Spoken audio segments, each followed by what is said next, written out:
ఓం మహాగణాధిపతయే నమః. ఓం గురుభ్యో నమః. ఓం శ్రీమాత్రే నమః. అరుణాం కరుణాతరంగితాక్షీం ధృతపాశాంకుశపుష్పబాణచాపాం అనిమాదిభిరావృతాం మయూకైః అహమిత్యేవ విభావయే భవానీం. శ్రీమాత్రే నమః.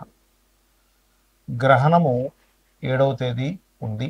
అది ఏ సమయం నుంచి ఏ సమయం వరకు ఉంటుంది, ఏ రాసుల వారికి ఈ గ్రహణం యొక్క ప్రభావం ఉంటుంది, అలాగే ఏమి చేసుకోవాలి. గ్రహణం అంటే భయపడేదో భయపెట్టేదో కాదు, గుర్తుపెట్టుకోండి.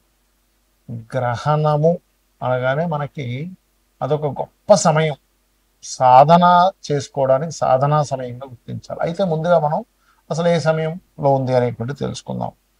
మనకి గ్రహణం పర్ఫెక్ట్గా ఉండే సమయం అయితే 11 గంటల రాత్రి, అంటే 7వ తేదీ రాత్రి 11 గంటల నుంచి 12 గంటల 22 నిమిషాల వరకు ఉంది, గుర్తుపెట్టుకోండి. అయితే దానికంటే ముందు దాని ప్రభావం అనేటువంటిది 8 గంటల 58 నిమిషాలకు ప్రారంభమై అర్ధరాత్రి అంటే తెల్లవారితే 8 అనగా 2 గంటల 25 నిమిషాలకు అవుతుంది.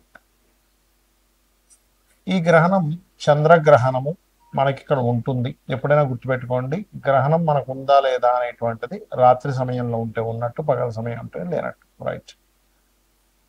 ఈ యొక్క గ్రహణ ప్రభావం ఏ రాశుల వారికి ఎటువంటి విషయాల్లో చాలా బాగుంటుంది, ఎటువంటి విషయాల్లో కించిత్ జాగ్రత్త వహించాలి, దానాలు ఏమి ఇవ్వాలి, ఏ దేవతారాధన, ఒక్కొక్కరు ఏ ఏ దేవతారాధన చేసుకుంటే వాళ్ళకి అద్భుతమైన ఫలితాలు వస్తాయనేటువంటి విషయాలు చెప్తుంది నేనైనప్పటికీ కూడా చెప్పిస్తుంది సాక్షాత్ లలిత అమ్మవారిగా భావిస్తూ ఒక్కొక్క రాశి గురించి తెలుసుకుందాం. వృషభ రాశి వారికి గ్రహణ ప్రభావం దశమ స్థానంలో జరుగుతుంది కాబట్టి దశమ గ్రహణం చాలా మంచిది.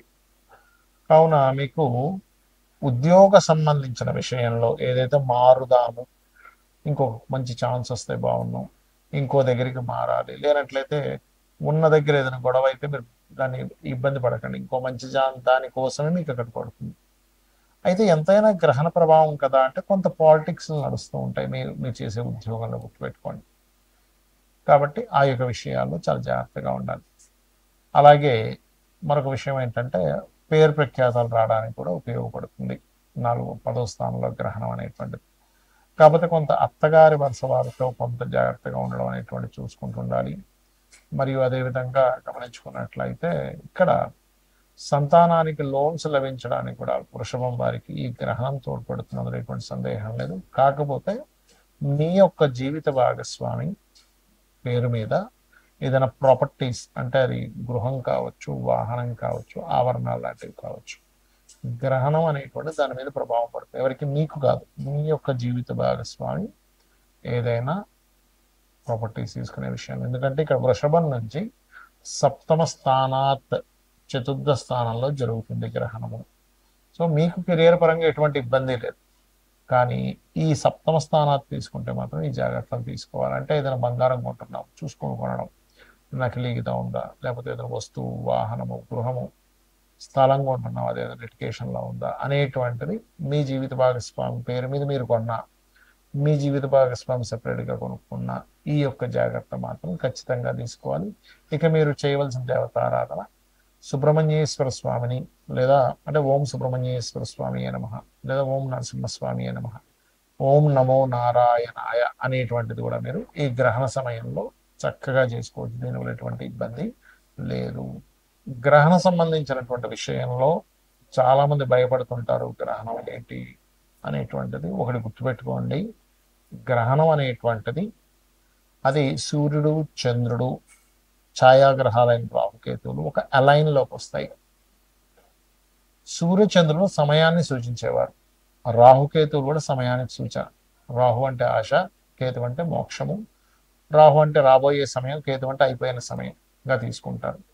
రవిచంద్రుల ద్వారానే మనకి సమయం, అంటే ఈరోజు ఈ తిథి, ఈరోజు ఇక్కడ సంక్రమణం జరిగింది, ఈ మాసం మారింది, ఈ పౌర్ణమి అమావాస్యలు వస్తుంటాయి. కాబట్టి ఈ 4 అంటే సమయాన్ని సూచించేవారు.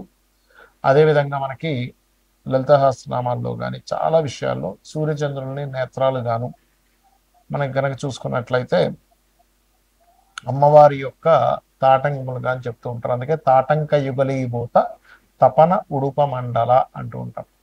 కాబట్టి ఈ సమయం చాలా గొప్పది అనే భావనతో గనక మీరు చేసుకున్నట్లయితే జపాన్ని, ఈ జపము యొక్క ఫలితం ఏదైతే ఉందో మిమ్మల్ని రక్షిస్తుంది. రుణ రోగ శత్రువు నుంచి రక్షిస్తుంది, గుర్తుపెట్టుకోండి. మరి గ్రహణం ఉంది, గ్రహణం కొంతమందికి చక్కగా పనికి వస్తుంది, కొంతమందికి కొంత జాగ్రత్త. ఎన్ని రోజులు జాగ్రత్తగా ఉండాలంటే గ్రహణం రోజు నుంచి 41 రోజులు జాగ్రత్తగా ఉండాలి. గ్రహణం యొక్క ప్రభావం అన్ని రోజులు ఉంటుందని చెప్తుంది శాస్త్రం. గ్రహణం తదనంతరం మీరు మనకి సూర్య చంద్ర ప్రతిమలు, అంటే తర్వాత రోజు సూర్య చంద్ర ప్రతిమలు, ఒక మనకి ఇత్తడి గిన్నె ఉంటుంది, ఆ చిన్న ఇత్తడి గిన్నె తీసుకుని అందులో నెయ్యి ప్యాకెట్, ఆవు నెయ్యి ఉంటే ఆవు నెయ్యి, లేకపోతే వేరే నెయ్యి ఏదైనా సరిపెట్టి బియ్యము, నువ్వులు, మినుములు ముఖ్యంగా దానంగా ఇవ్వాలి, గుర్తుపెట్టుకుని. ఉలవలు కూడా ఇస్తే ఇంకా మంచిది.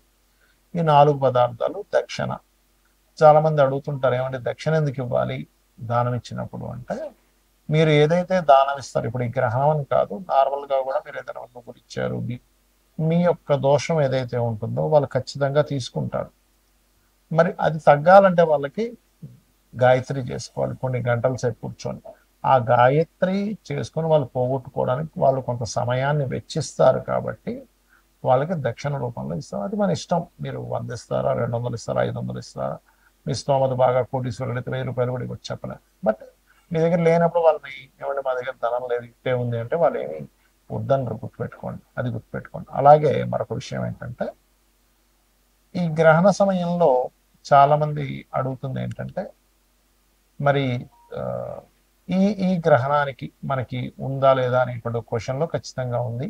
రాత్రి సమయంలో వస్తుంది కాబట్టి ఆ సమయంలో మనం ఏమి తినం కూడా పెద్దగా ఇబ్బంది పడాల్సిన అవసరం లేదు. ఎందుకంటే మనకి ఏ సాయంత్రం వస్తే ముందుగా తినేయాలంటాం కాబట్టి మనం ఎట్లాగో 7 o'clock లోపల, మీరు 7, 8 లోపల మీరు ముగించుకుంటే మంచిది. మ్యాక్సిమం 8:30 లోపల ఫుడ్ తినేస్తే చాలా మంచిది, గుర్తుపెట్టుకోండి. ఎందుకంటే అక్కడి నుంచే దాని ప్రభావం పెరుగుతుంది కాబట్టి. అలాగే ఆ సమయంలో హోమం చేసుకోవచ్చు, తర్పణాలు చేసుకోవచ్చు, మరియు అదేవిధంగా ఏదైనా జపం చేసుకోవచ్చు, పట్టు స్నానము, విడుపు స్నానం చేసుకోవచ్చు. చాలామంది అడుగుతున్నది ఏంటంటే, నన్ను పర్సనల్గా ఏమంటే అర్ధరాత్రి అయిపోతుంది కదా, ఆ సమయంలో మరలా నిద్రపోవచ్చు అని అడుగుతున్నారు. మీకు గ్రహణం అయిపోయిన తర్వాత హ్యాపీగా నిద్రించవచ్చు, ప్రాబ్లం ఏమి లేదు. గర్భవతులు మాత్రం ఆ సమయంలో పుట్టడం కానీ, ఏదైనా కత్తిరించడం కానీ, ఈ గర్భం మీద కొంతవరకు కొంతమంది దురద పెడుతుంది అనుకోకుండా ఇట్లాంటివి చేస్తుంటారు. ఆ గంటన్నర 2 గంటల సేపు కొంచెం జాగ్రత్తగా ఉంటే సరిపోతుంది, గుర్తుపెట్టుకోండి. అలాగే మరొక విషయం ఏంటంటే, తర్వాత రోజు మీకు ఉదాహరణకి మీరు ఏదో వేరే దేశాల్లో ఉన్నారు, అక్కడ దానం ఇవ్వడం కుదరలేదు, ఇండియాలో మీ వాళ్ళు ఎవరైనా ఉంటే వాళ్ళ చేత మీ పేరు మీద ఇప్పించవచ్చు, అనేటువంటి సందేహం లేదు. ఎవరు ఇండియాలోనే ఉన్నాం కానీ ఇక్కడ దానం తీసుకునే వాళ్ళు ఎవరు లేరు అన్నప్పుడు గోవులకి క్యారెట్స్, గ్రాసము, బియ్యపు పిండి, మినుములతో చేసినటువంటిది ఏదైనా పదార్థాన్ని గోవుకు తినిపించవచ్చు, ఏది మీకు దానం ఇవ్వడం కుదరకపోతే. అలాగే వెండి మనకి పడగలు కూడా దొరుకుతాయి, సర్ప పడగలను కూడా దానంగా ఇస్తారు. ఇవి గనక చేసినట్లయితే దోషం అనేటువంటిది, వీటన్నిటికంటే ముఖ్యమైనటువంటిది గ్రహణము అనేటువంటి విషయాన్ని భయపడడం కాకుండా అదొక యోగముగా భావించి జపం చేసుకోండి, అన్ని విధాలా మీకు బాగుంటుంది. శ్రీమాత్రే నమః.